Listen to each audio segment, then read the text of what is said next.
For making your own art journal, you need two pieces of paper. One is a large sheet of drawing paper, Bristol paper, or watercolor paper. I'm going to use watercolor paper. And one piece of paper for the cover itself. That could be a decorated paper that you buy, could be a plain piece of paper, canson paper, colored paper, or a drawing watercolor or Bristol paper that we decorate. You can make covers from handmade paper, decorated paper, old shopping bags, paste paper, colored paper, wrapping paper, slow drawing, and maps.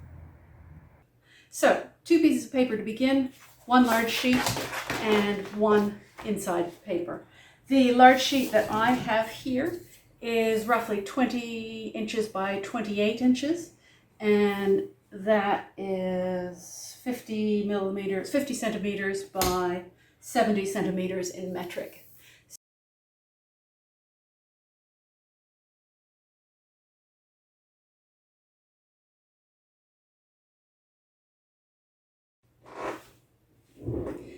The large sheet of paper that we're using for the inside pages, first we want to figure out which direction the grain goes, because your books will be longer lasting and the folds will be a lot cleaner if the direction of the grain is parallel to the spine. Now, as a general rule, the grain direction generally goes in the long direction on commercial paper, but we need to check that because different manufacturers have different protocols. So one of the ways we can do that is you just curl over or flop over the piece of paper and just notice the shape it makes and how much resistance that there is when you press on it. So you can see that's really quite an open curve, and there's just a little bit of resistance there when you sort of bounce it, if that makes sense. Then you want to flip it around, turn it the other way, and see what that feels like. Now that has less resistance, just less bounce to it. And so it flops more easily in that direction. So that means that the grain direction is parallel to the long side. So do that yourself now with your paper and just check which way the grain direction goes. Okay, so you figured out which direction the grain goes, and we're going to start by folding the paper in half parallel to that grain direction. So curve your paper over, match the corners,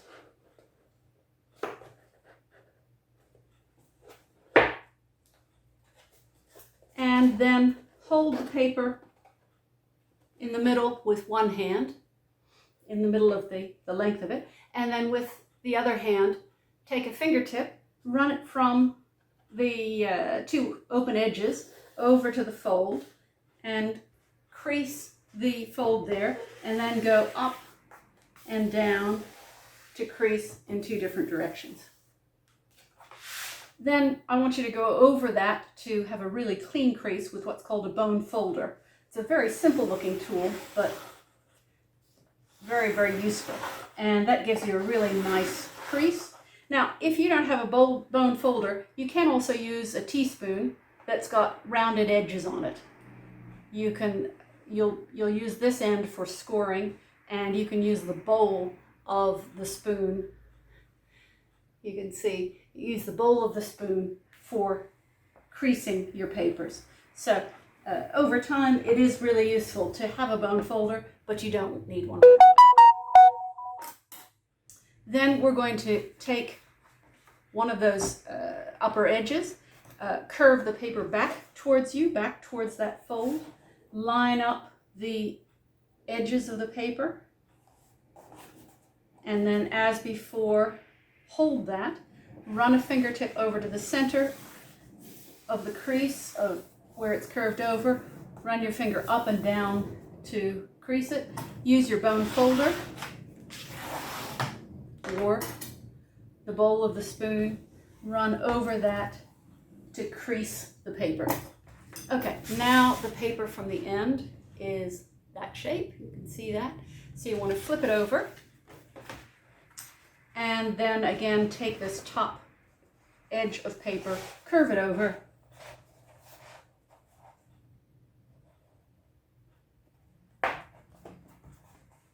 fold the two edges together, crease it from the center, up and down, go over it with your spoon or your bone folder, and just check how things are lining up.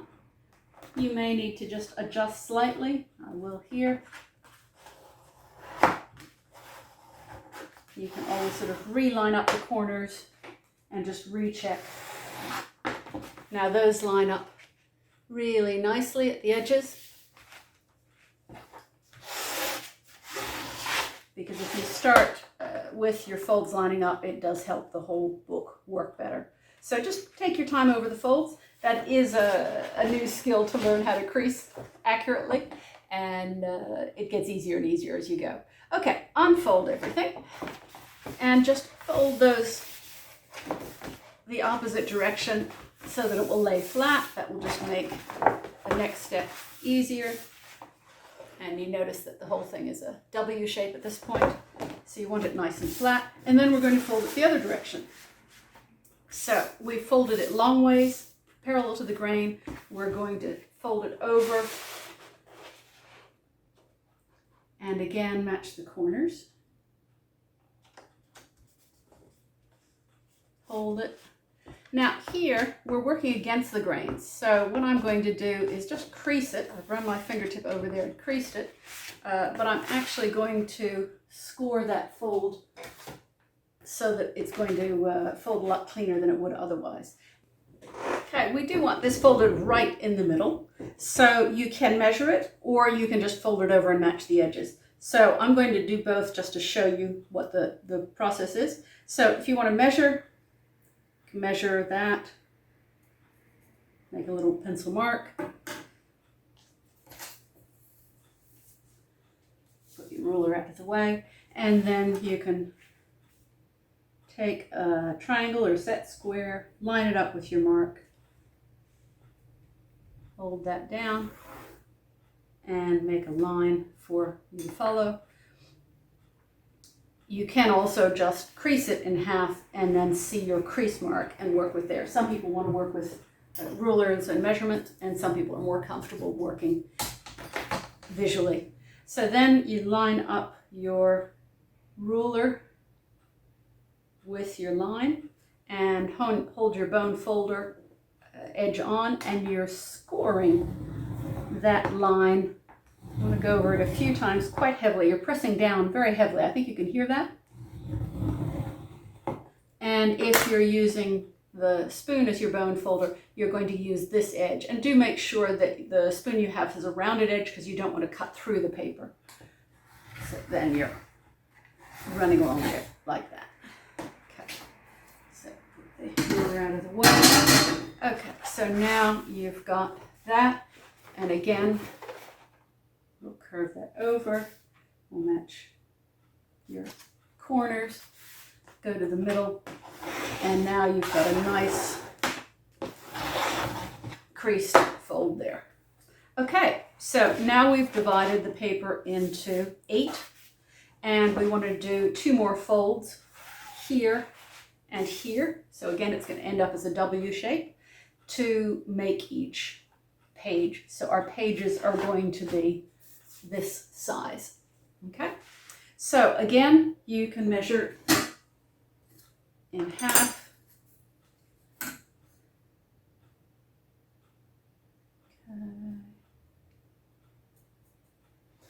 And I'm actually going to measure the other page at the same time.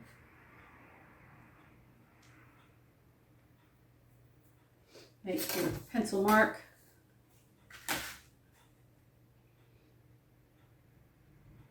And when you're making pencil marks, you can use a very hard pencil like a 4H or 6H. I'm using a softer pencil that's dark so that you can see the lines, because it makes it easier for demonstration so that you can actually see what I'm doing.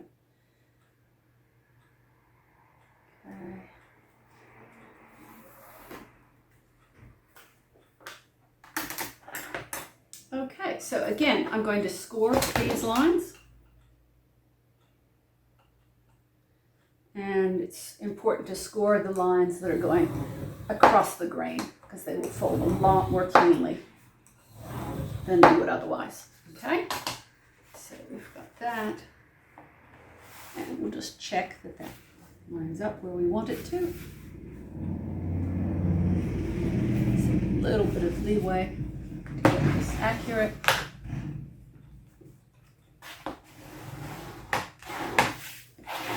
Okay, good. And then we want to do the same thing on the other side. So partially scored from before. We'll do this ourselves.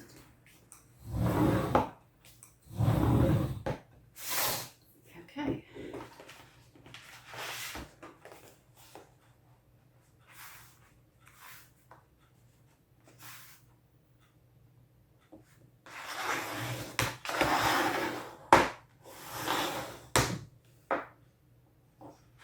Okay, so that's a W shape.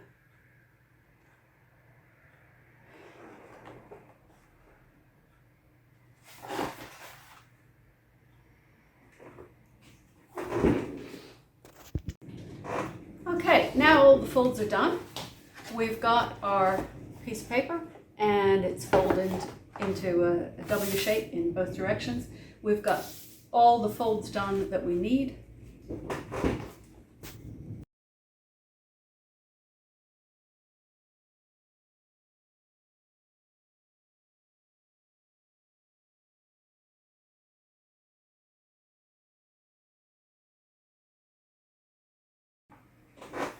Next, we need to plan where we're going to cut the piece of paper to make your text pages.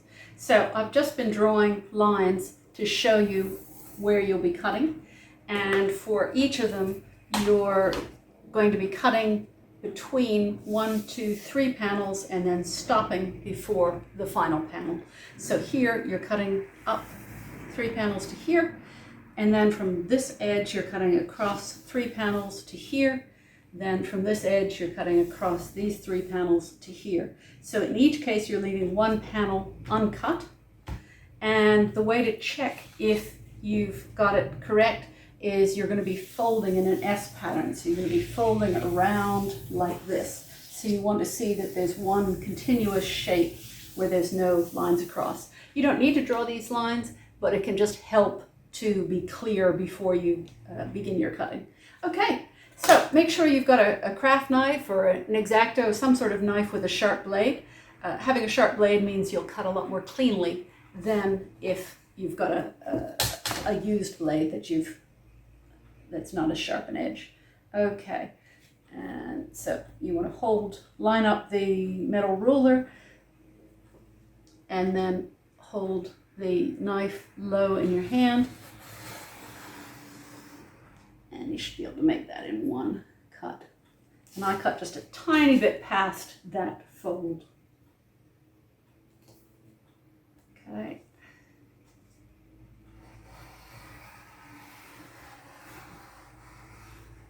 I'm pressing down quite hard because I want to cut all the way through in one go if that's possible. You can take 2 or 3 passes with the knife if you're practicing cutting and this is new to you. There's nothing wrong with that at all. Okay,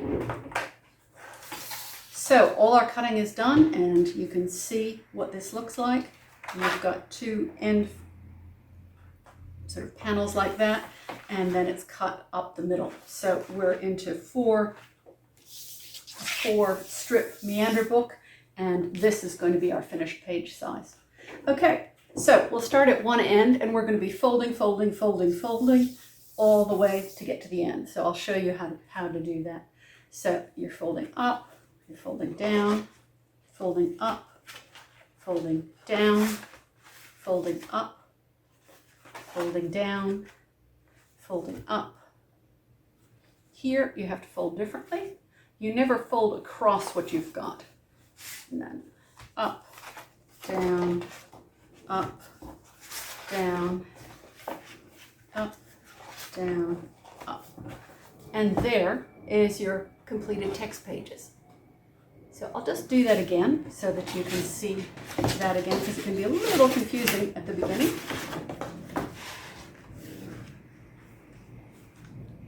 So you can start at either end, and again, you're just going zigzag, zigzag, zig.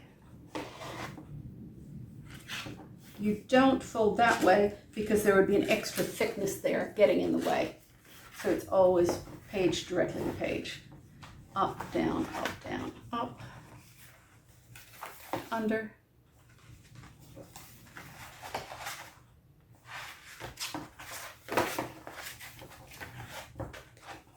Okay, so there's your finished text block. And there are some regular concertina or leporello pages. There are zigzags. And there's a couple interesting pages in there that are folded across the bottom or the top. And we'll have some interesting things to do with that. So don't be concerned about that. Okay, and on this also, it's important that you end up with your pages so that they both hinge off one end of your text block. You can also make meander books with more than 4 strips to them, and then you need to cut off one extra panel just because of the way the book works. You'd have one hinging off the top and one hinging off the bottom, and that doesn't work for attaching our cover. So then you need to cut off one panel so that it ends up with this sort of a profile. Okay, so there's your text block. And you can make that out of any paper you want. You can also join more than one together if you want really thick books. So this is a brilliant way of making a book from one large sheet of paper, and you can use any paper that you want, which means that you can get an art journal that has the paper that you most prefer to use to work on. Okay.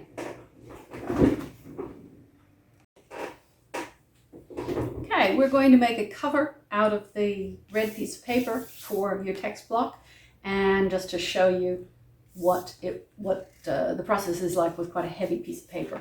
So we're making a cover that's going to wrap around. This is a cover, so it's going to have 2 sides that tuck in and top and bottom that tuck in as well. So I'll show you how to do that. And again, it can be a decorated paper, something you've bought, something you've made, or it can be a plain colored sheet of paper. Okay. So here we've got our piece of cover paper, we've got our text block, and our spine is in this direction. So I'm going to start by figuring out where it's going to fit on here. I'll just line it up with the lines on the cutting mat because it's easier to visualize there. Now this piece of paper has got a few marks on it. I'm going to be doing some artwork or collage on top of it, so I'm really not worried about that. Okay. I'm going to make rough lines of where this is going to go. I don't want my lines too close. I want to leave a little extra room here, a couple millimeters, 1/8 of an inch on either side, because I want it to be easy to slide the text block into the cover. Okay, so I've made my rough lines. You can see them here, and I'm going to just go over them with my triangle or set square so that I know they're square. And since this is a heavy paper, I do need to score it before I fold it.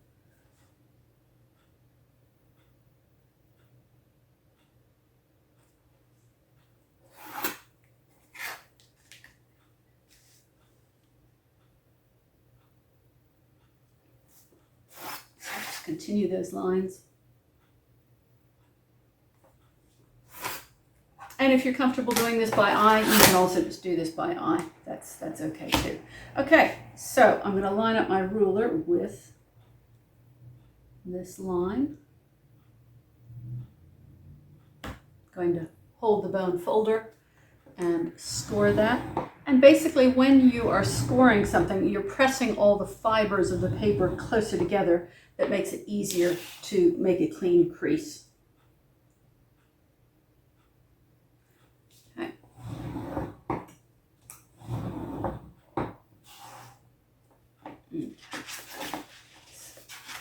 Over.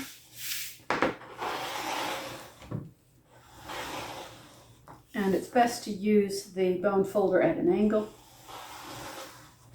That's how it works best. And again.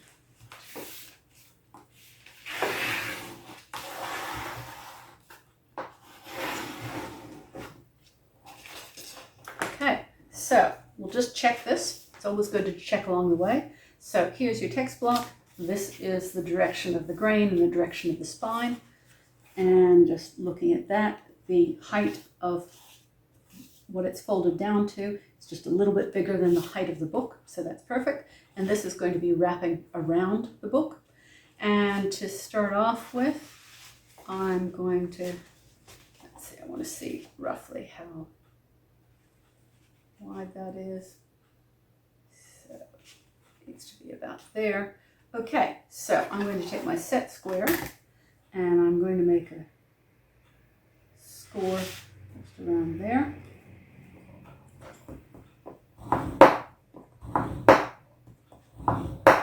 Pressing quite hard again.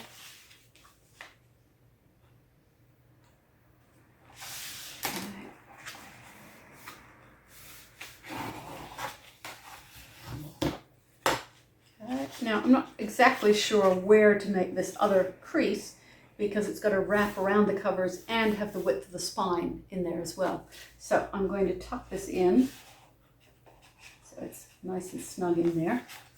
And then I'm going to make sure that's square. Yep, okay. Then I'm going to fold this around. You can see that. And just see where does this sit when it's folded around. Because I want to get this crease in the right place. I don't want a lot of extra and have the cover flapping around, but I also don't want it too tight. So I folded that around. I'm going to make a line there so you can see that. And I'll take this out. I'll score this second mark.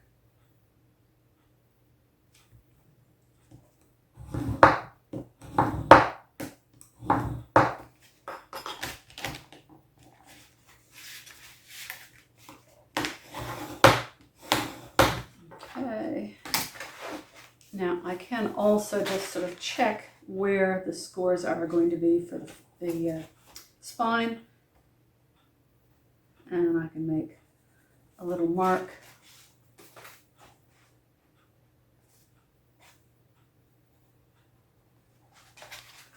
So you can see here I have 2 pencil marks for where the spine is going to be.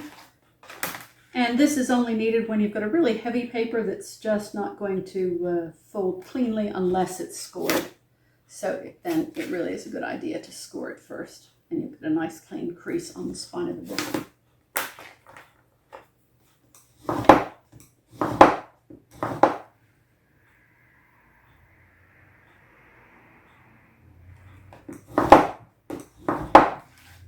Okay. All right. Okay, we're ready to put them together.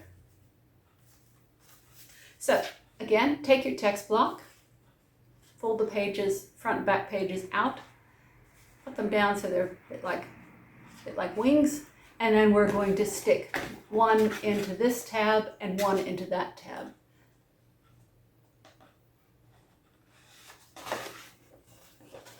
It's a little bit tricky just to tuck it in there, and that depends on how tight your cover is as well. But you can see how it tucks in there. You can see that that's the shape of how it's folded. Press it down, wrap the covers all around, and then you want to just check that the creases are all nicely made and they sort of fit where they're supposed to. Sometimes you need a bit of adjustment, and you can see where your spine creases are. And then there you've got your completed book with the paper that you want inside, and it's an art journal that you've made all ready for you to dive in and add your work.